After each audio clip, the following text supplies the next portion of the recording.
So I'm going to read to you a little monologue. There's something wrong with me. A void. I thought it started when my sister died.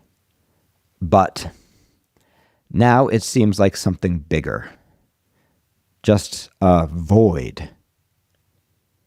Or maybe I'm just bored. They send me a job.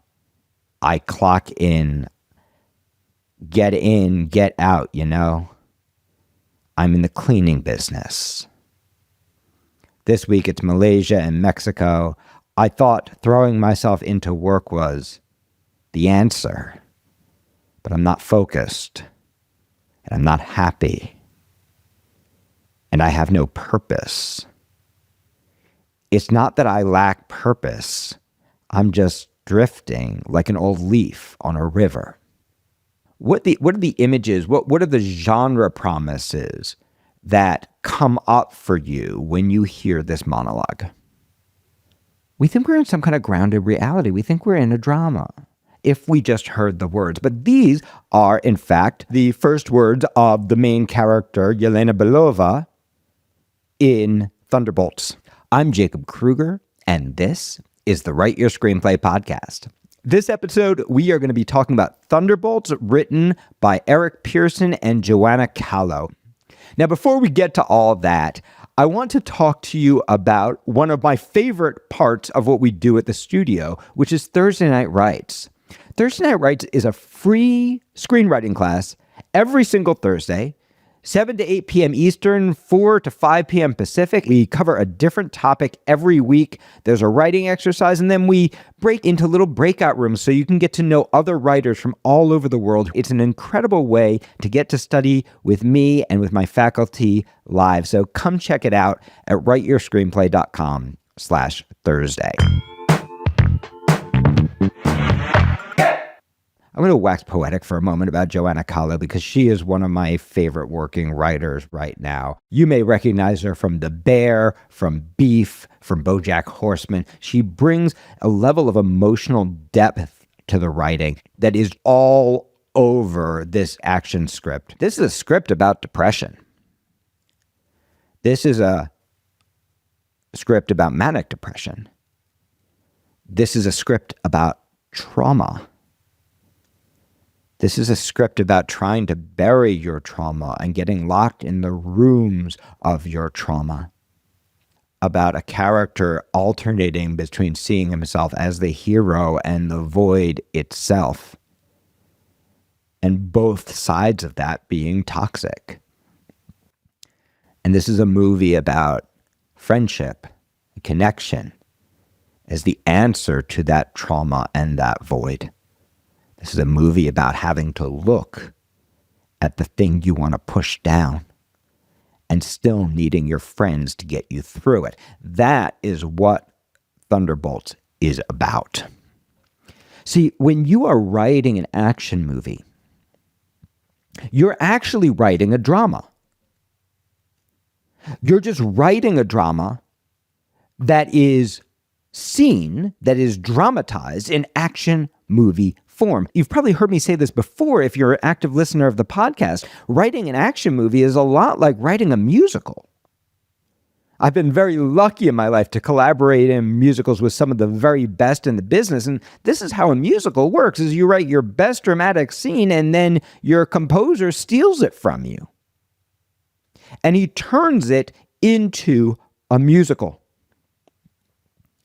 And that is exactly what happens to this beautiful, beautiful writing at the very beginning of Thunderbolts.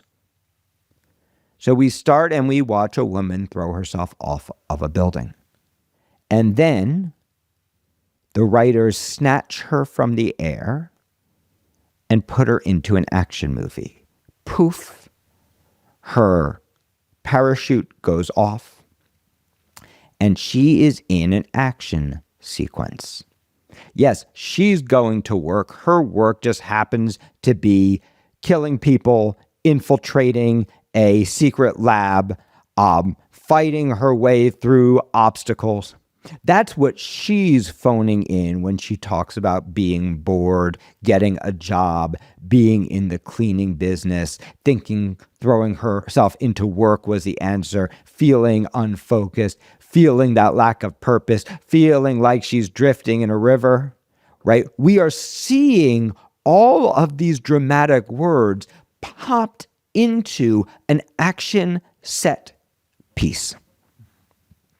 And what we get, the product of that, is a really interesting juxtaposition of tone that is going to weave through the entire structure of the Thunderbolt script. And it's going to give it its elevated quality in the same way that the theme of grief gave WandaVision, the story of same character's sister, right? Gave WandaVision that feeling of elevation. A lot of people think, you're writing an action movie. It doesn't have to be about anything. When you're writing an action movie, you are shaping the mythology by which millions of people understand heroism, cowardice, what it is to be a human being in the world, what it is to be a friend. And I think this is one of the most successful things about the Thunderbolts script. It's a delivery mechanism. Because underneath all that action movie, there are some profound things going on here. But first, I want to come back to Yelena, because she has just given this beautiful little poetic monologue. I'm just drifting like a river, or like an old leaf, on a river. And then she says, which do you think is better? Hey, you weren't listening to me. It's like your mind is somewhere else. And we pan down and there's some dude tied up and he's like, yeah, my mind is something else. And we're right back in action comedy, right?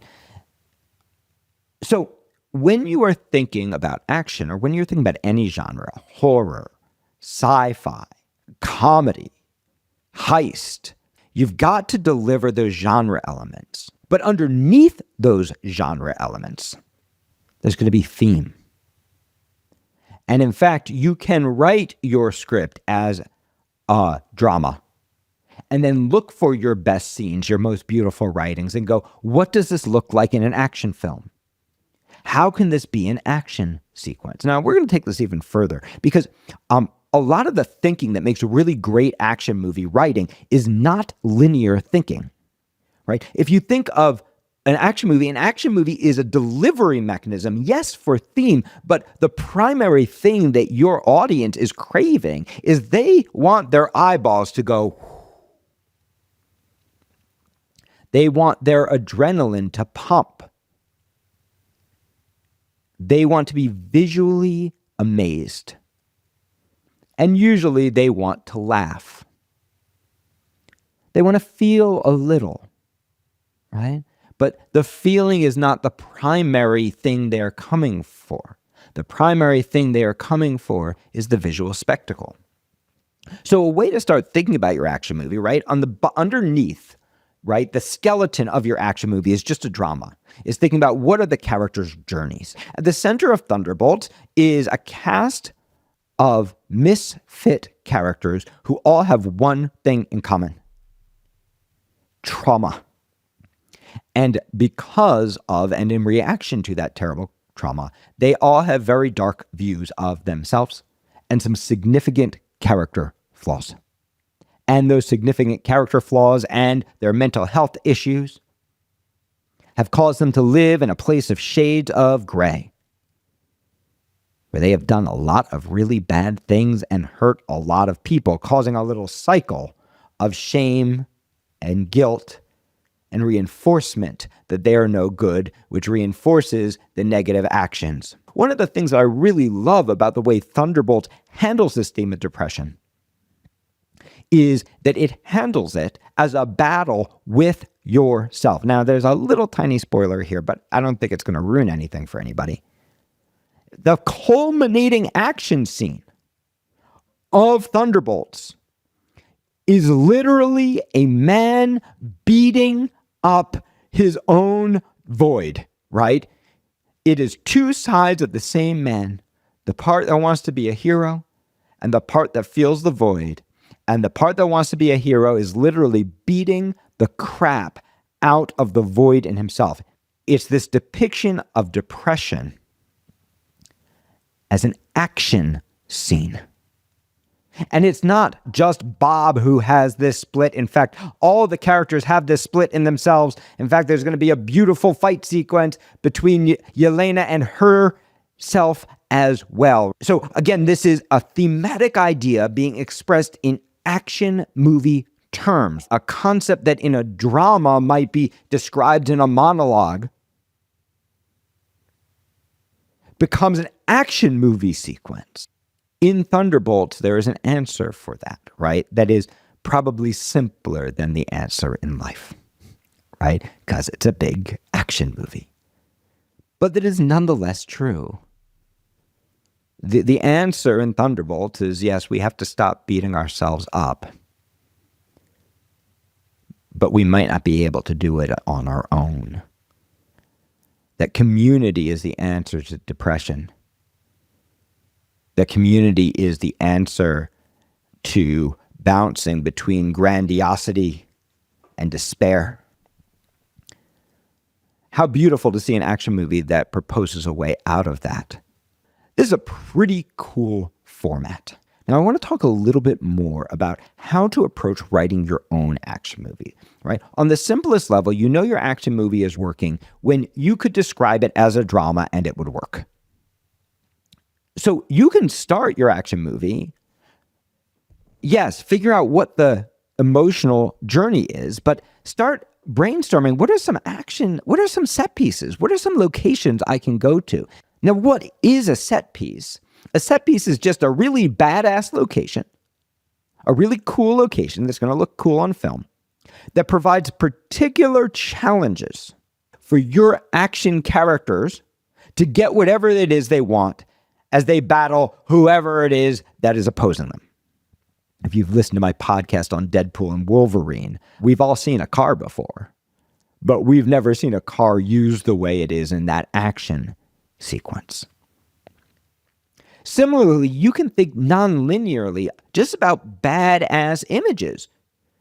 You don't have to know how you're going to get to them, but rather you can create a grab bag of really cool images, trailer moments that you would love to see in your action movie. And then get curious about how you can use those to tell the dramatic story. Thirdly, you can use your theme. And this is one of the most interesting and beautiful things about Thunderbolts. And here I am going to spoil a little bit. So, over the course of Thunderbolts, here's what happens. Yelena decides she doesn't want to do this anymore. She wants to quit. She has a complicated relationship with her father figure who she feels abandoned by, but he really wants to be in her life. And he's kind of the voice of, hey, we need to do this together. And he's the last person she wants to spend time with. But he convinces her that maybe it's time to do something different. Maybe it's time to do something heroic. Maybe it's time to be like she was when she was a child, even though her childhood is filled with trauma. And she decides, okay, I'm going to ask for some front-facing work. I'm going to stop doing this bad stuff and try to do some hero stuff. But she's got to pull off one last bad stuff task. And she is sent to a set piece, a fortress in the mountains where there's a bunch of bad stuff. And she's got to kill somebody there. But somebody else has been sent to kill her, and somebody else has been sent to kill him. And pretty soon they put it together that they've all been sent to kill each other. They realize they're going to have to work together to get out of this death trap that's been built for them. Because even if they don't kill each other, they're soon, with a classic action movie 2-minute timer, going to be incinerated. And along the way of trying to escape, they discover some really normal looking dude named Bob. And Bob is kind of a sad guy. He's kind of depressed. And it's not clear why he's there, and he doesn't remember why he's there. So, but he becomes a part of the team. They become companions. And there's, in fact, even a really beautiful little comedic monologue where he asks Yelena what she does with her depression. She goes, you just stuff that down, man, right? And it's a big laugh, right? But of course, it's what we all do with depression, right? Because in many ways, Thunderbolts is literally just Inside Out as an action movie. I think I'm supposed to be fighting the void in me when really I have to give it space and I have to look at it. I think I'm supposed to be pushing down my trauma, but actually I just have to give it space. I just have to look at it. Really, I think I'm supposed to be striving to be the superhero, but really I have to find this place of balance where I just do the practice. Because with trying to be the superhero also comes the void, right? That is what this piece is about. So we get this comedic little monologue. But of course, it's going to turn out Bob is a superhero. Well, maybe hero is a little bit of a generous term. He's a meth head. He's depressed. He was traveling around Malaysia. And during his travels, he got offered the chance of a lifetime. Valentina, Julia Louis-Dreyfus's character, created a program to create a superhero now that the Avengers are gone. And he signed up because why not? What else does he have to do? And everybody else died, but somehow he lived. And he ends up having superpowers that are stronger than all of the Avengers put together. He is the most powerful guy in the universe. And of course, she is harnessing him for her own evil plans. And his out of control grandiosity, right, gets the better of him and the better of her. And ultimately, she has to pull the kill switch on him because he's going to take over the world, right? It's going to be like The Boys. But the kill switch doesn't kill him. It flips him from grandiosity to depression. And he becomes the void, right? And you can see all of this is growing just out of this theme, right? It's Inside Out in a superhero movie. It's growing out of this theme that we think we're supposed to repress the trauma and the dark side and the fears and the feelings that we're not good enough and that we're supposed to strive to be the superhero, to be better than everybody else, that we're supposed to pull for the grandiosity and push down the depression.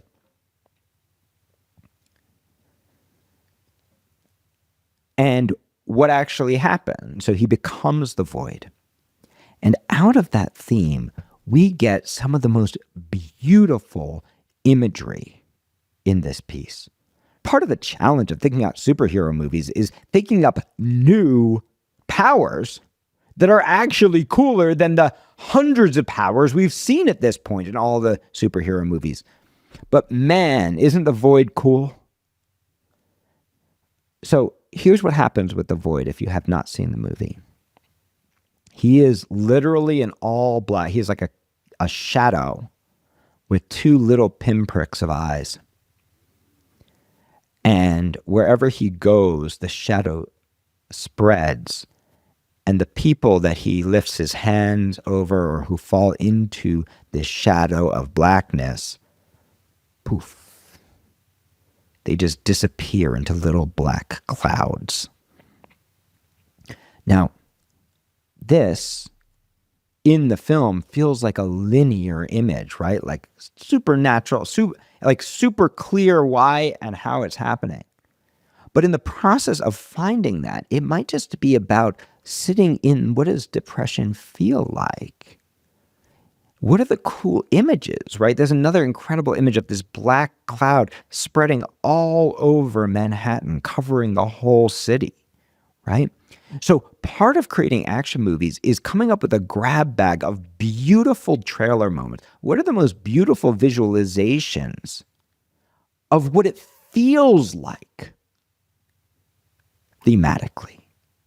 What are the most beautiful visualizations you can come up with that are going to look gorgeous on camera? And then you grab them and you go, oh, maybe this is what his superpower looks like, right? Now, I'm not saying that's the way this was developed. I'm saying this is a way to start thinking about writing action movies, right? That you don't have to be the genius who has figured out every single thing. That you can instead go like, well, what are 100 really badass set pieces? And what are 100 really badass images that I'd love to see in a trailer? Okay, now as I start to pull out these dramatic scenes and dramatize them with action, how do I pull into that grab bag and go, oh, here's a place I could use that? Or here's a way I could justify that? Now, one last little piece as we're talking about Thunderbolts is we talk about this idea on this podcast all the time of saving the best for first. And there's an incredible moment, right? We start with Yelena throwing herself off a building, right? This is her suicidal impulse. About halfway through the movie, there's another suicide attempt, right? When Bob tries to give up his life, yes, to save his friends, but also because he wants to die, only it doesn't kill him. It just transforms him into the superhero version of himself. But there's a third suicide, and it doesn't happen at the end. It happens about 3/4 of the way through the script. You see, all of the other Thunderbolts have come together to try to save the people of New York from this horrific void monster that is poofing them. And Yelena turns and she walks into the void. Poof. And she disappears. And this is such an incredible moment because if you kill off your main character 3/4 of the way through a superhero movie, like, well, what happens next? But what actually happens is the writer goes, well, okay, then what's on the other side of the void? And what we discover on the other side of the void is basically Charlie Kaufman land, but a world where everybody in the world is dealing with the same problem that the supervillain is dealing with. That they are caught in these shame rooms of their own shame. And on the other side of the void, we're going to watch Yelena try to make peace with her own shame, do battle with the void in herself, the alter ego of herself that's trying to drink herself into oblivion. Right? We're going to see that in action movie terms too. We are going to watch Yelena find Bob, right? The Bob that lives in the middle, not the grandiose superhero, not the depressed void, the Bob who lives in the middle and is trying to navigate this. And she is going to bring him not to the best of the bad rooms, but to the worst of them. And that's going to be the room where he's going to do battle with his own void. And that's going to be the room where he learns to finally make peace. And in order to do it, it's more than just having to learn how to stop himself from that cycle of self-abuse. It's also learning how to trust, depend on, be vulnerable with his friends. Eric Pearson, an acclaimed action writer in his own right, needs Joanna Callow to take this thing all the way to where it wants to be. The Winter Soldier needs Yelena, needs Bob, right? These characters all need each other, and the same is true in your own life. It's going to be the people you surround yourself with that help you be the best version of yourself that you can be. So with that in mind, come join our community. It's free. It's every Thursday night. It's hundreds of writers from all around the world. Come be a part of it.